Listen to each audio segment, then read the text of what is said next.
Evening supermarket. Near one of the shelves, a young man is talking on the phone with his wife. The woman is irritated, and the guy is trying to justify himself. He didn't intentionally almost buy the wrong product, and his purchase of a PlayStation has nothing to do with it. And they wouldn't have been able to relax in a lepka even with that money. He went there for work. At the checkout, there are 3 people in line. The first is a man who looks a bit homeless. The cashier announces the total, and the man is short of 10 rubles. He tries to persuade the cashier, but she remains firm. So, the man turns to those waiting in line. If they care about the fate of a person, they should lend him the missing amount. He asks them to think that they are all preparing for a terrible judgment. And what will they be able to tell when facing the Almighty? While the man delivers this speech, people react differently. One person leaves the line altogether. The man turns to a young guy. It seems like he's not destitute, so what are 10 rubles to him? A woman standing behind him takes out a coin. The man thanks her and says that angels won't forget her, and perhaps this act will outweigh all her sins. Then he takes out 50 rubles from his pocket and gives it to the cashier. He returns the coin to woman, places a 10-ruble coin on the counter, and tells the young guy that he will need it. The man adds that he will have something to remember. In hell, the homeless man leaves, and the young guy makes the payment. The cashier asks for change, 10 rubles, and he hands her the homeless man's coin. The young guy exits to an empty parking lot. He continues his phone conversation, again justifying himself for some business trip and a woman whom his wife is jealous of. He sees the man who was sitting on the curb earlier. He approaches and gives him the coin because he doesn't need someone else's. The homeless man asks, is he afraid of burning in the fiery Gehenna? Perhaps he believes in the Lord. The guy confesses that he's not very religious, to which the homeless man inquires, so, after death, he plans to become worm food. Is that the pinnacle of his life? The guy says he's a mathematician and believes in the exact sciences. He asks if there's any evidence of God's existence. The homeless man claims there is an undeniable fact. He asks if there's any evidence of God's existence. The homeless man claims there is an undeniable fact. The guy starts making fun of him and suggests taking a break from doing nothing on the way back. The homeless man starts crying. The guy is confused about what upset him so much. He reassures the homeless man, telling him he's young and he has everything ahead of him. It's the right time to think about the future because it all depends on him. By the way, he mentioned earlier that he can provide evidence of God's existence. And the homeless man calmly says that he saw Jesus himself because he is the eternal Jew, the one who didn't let the Lord rest at his house when he was carrying his cross.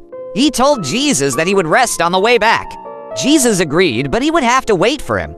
The guy asks again, and this happened 2,000 years ago. The homeless man understands that it does indeed sound strange.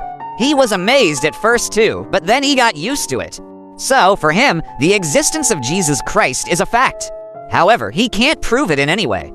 He didn't keep a piece of clothing that Jesus wore, and how could he prove that it wasn't a piece of his own underwear? He doesn't have the cup from which Christ drank or the stone from under his cross.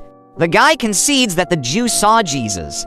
What was he like? The homeless man says he was just like everyone else, only tormented. He also doesn't remember his face. The guy remembers all the faces he's seen in his life. The guy is puzzled and asks again to tell him what happened. The Jew says that Jesus was being led past his house under guard. He stopped to rest and the Jew forbade him to lean on his house. After all, he called himself the Son of God. It was outrageous, so he told him that he would rest on the way back and God ordered him to wait for him. He couldn't know who he really was, and no one could. The guy asks if the Jew is ashamed that he didn't let Jesus rest. The homeless man asks maybe that was God's plan. The guy asks if he tried to make amends for it. Maybe become a clergyman, for example? The conversation partner admits that he tried that many times, but no one descended from the heavens and no indulgence was granted. The guy asks, what else has he been throughout all these years? Maybe an immortal killer? An immortal killer, that would be cool. The Jew object being immortal is cool in movies, but in real life you need to find food, seek warmth, and wait like waiting in line. He has already studied all the ads on the walls, all the holes in the couch, but people keep coming and going. It's no longer interesting to him who stood where in the hierarchy, whose place was more comfortable, who jumped the queue. The guy inquires, what is he waiting for? The second coming or the end of the world? The homeless man nods, maybe both. No one knows when the end will come. The guy is puzzled again, but an ordinary person is afraid of death. So is the homeless man. He's eternal, but if you cut off one of his fingers, he won't keep living with 4 fingers. He's broken his bones many times, but what if a tank shoots him in the head? Will he be an undying headless man? The homeless man confidently says that won't happen. Hasn't he tried to end his life himself? The Jew nods. Of course, he even tried to hang himself in the very beginning. He hung from a tree for 2 weeks with excruciating pain in his throat until the branch broke. Later, in 1945, he was captured by the fascists and got scared. He tried to shoot himself. The gun jammed, it was exploded, shredding his whole arm with shrapnel. But everything healed. He came to Russia from Poland 40 years ago. The guy is curious again. Maybe he's just schizophrenic, and doesn't it bother him at all? How did he decide that all these events were real? The homeless man shows his arm. He made notches, 920, 1464, 1812, decades pass. And he sits and thinks. Maybe he scratched them yesterday, put the dates, as if 200 years had passed. And he asks for help to figure it out, like stabbing him with a knife, for example. But the guy refuses. He doesn't want to explain to the police that he saw Jesus and shouldn't have died. The homeless man shrugs, that's how it works. They walk across the parking lot. The guy asks him to tell something from history, for instance, what was happening in the 1st century. The homeless man responds, well, in general, it was the same shepherds herded sheep and fishermen fished. The guy insists. But in the world, the significant appearance of Jesus' church reforms. Any mysteries and intrigues? The homeless man in pause asks, where does he know all this from? He also learned it from books. Now, the guy remembers where he was in August 2000. Throughout the ages, he just lived. He was in different countries. It's just that the body requires a warm place and a piece of bread. As for how neighbors reacted to him being eternally alive and forever young, they didn't pay much attention to him, and he didn't stay in one place for long. Does he know ancient languages? He does, but now they are considered dead, and who can verify them? The men touch upon the topic of space. The homeless man has seen many strange things, but he hasn't encountered extraterrestrials. The most pressing question, can it really be that in all this diversity of worlds there are no other forms of life? The guy comments that it's all too profound for a homeless, possibly heavy drinking man. The homeless man leaves, and the guy locks his car and follows him. He asks, why did Jesus punish him? Shouldn't he be all forgiving? The Jew says that it wasn't Jesus who punished him at all. He cursed himself with his own words, and the Lord simply fulfilled his own wish. The biggest curse is not that he's been waiting for 1,000 years, but that he, like a dull shepherd, remained the same. A person who creates lives a spiritually enriched life. The guy doesn't believe it. It just can't be. After all, he's been living for so long, he knows much more than others. Surely he met great people like Michelangelo or Nietzsche. To this, the homeless man retorts, how can you understand what they'll say about this specific person after death, that he was a genius? The guy asks how people lived, what they thought, and what they believed in 1,000 years ago. The homeless man responds, they believe the earth was flat, that God sat in the sky above the clouds and watched every step. But if he is simply looking through our own eyes, then he is just an observer. And he can't judge us for our actions, right? It means he is concerned about our actions only as much as they concern us. And if God is in everyone, then so is the devil. The guy teases him, those are some profound words for a weird man. The homeless man smiles, in a certain sense, a person always has a choice. And fate exists, the fate of a person is determined by their choice. But at any moment, they can stop choosing that fate and start choosing another. So why, even in the modern world, are people willing to kill those who don't share their faith? You just need to make an effort to keep your opinion about someone else's religion to yourself. A person finds something sacred for themselves, and it gives their life meaning, but then they start comparing their primary gender characteristics. They try to prove that their meaning is more significant and more important than another person's.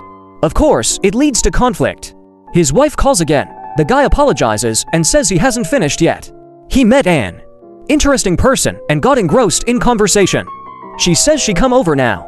He goes back to the homeless man and sits down next to him. The guy asks, why is he homeless if he's so intelligent? And why doesn't he want to change anything? The homeless man says he's living like he's preparing for a big exam, postponing the transformation of his life for later.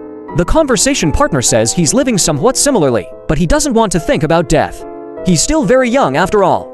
The Jew reassures him, you won't even notice how it passes, no matter what a person does.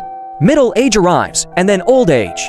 And deep down, every old man feels like a little boy. The guy says he doesn't want to think about old age and death. Probably that's why people invented religion, to make it seem like there's something after death. Then he smiles and says that he's been clearly fooled. His conversation partner hasn't lived for 2,000 years. He doesn't seem crazy, but maybe he has a special organism. Cells divide more frequently. The body constantly regenerates unique genetics, perhaps. Probably they can make medicine from his blood.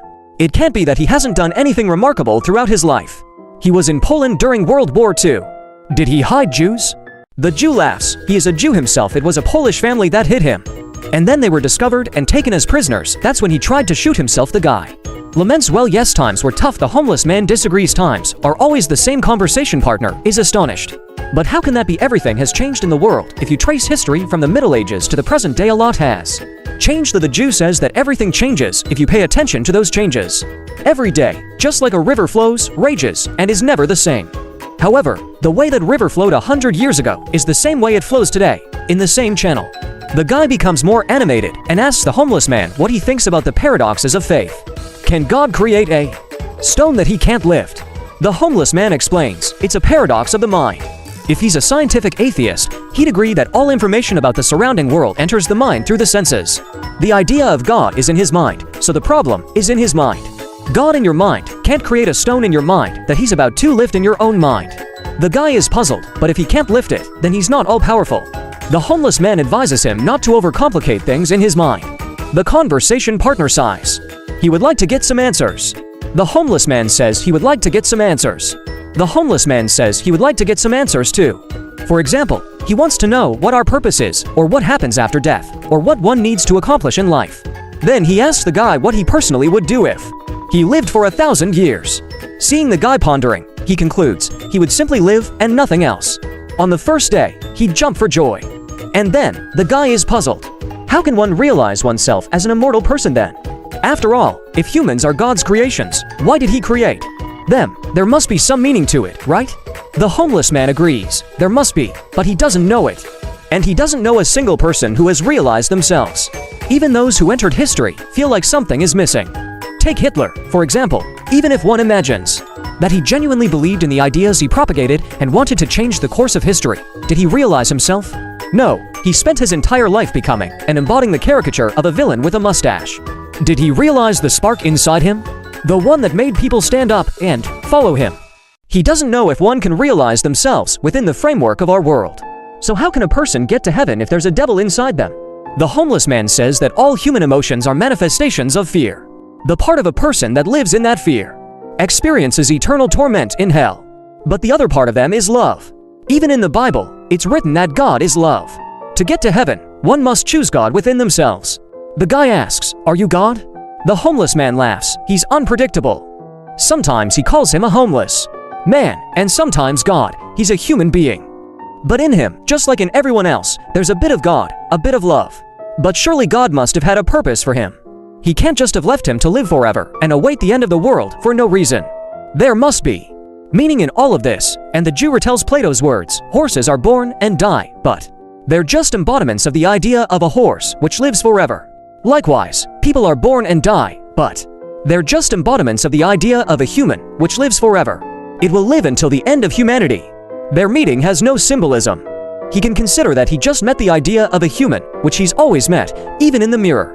All of them are embodiments of the idea of a human, which he's always met, even in the mirror. All of them are embodiments of the idea of a human, tall, short, sad, happy, lazy, successful, full, gloomy, and open. They all think they are unique, but new ones come to replace them. Year after year, century after century. They were children yesterday, and today they are already old.